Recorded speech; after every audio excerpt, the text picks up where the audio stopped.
Bit religious, isn't it? Creative update, painting progression.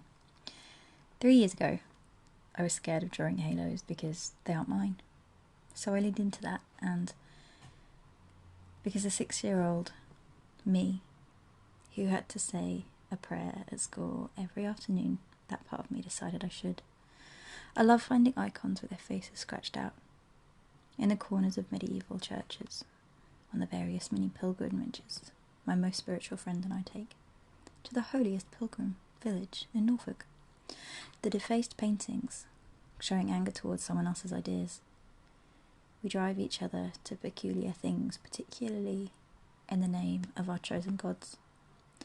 I love icons paintings because they are traditional and unchanged stories about spectacular humans painted by humans. It was around this time that I read For Men, and I didn't agree with some of what they did, the polarised thoughts around women covering their heads, being oppressed, like choice is key.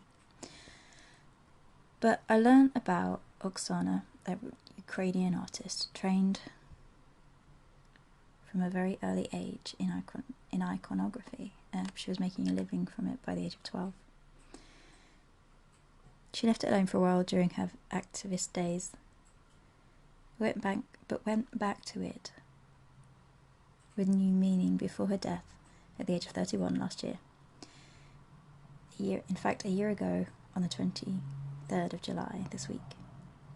That smarted a bit, and here is a link to the ArtNet News.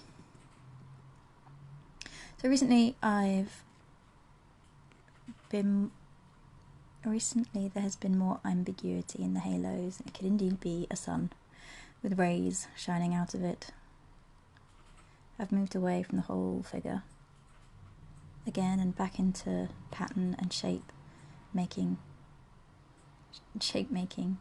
of body parts and the blurring of the boundaries between physically internal and external.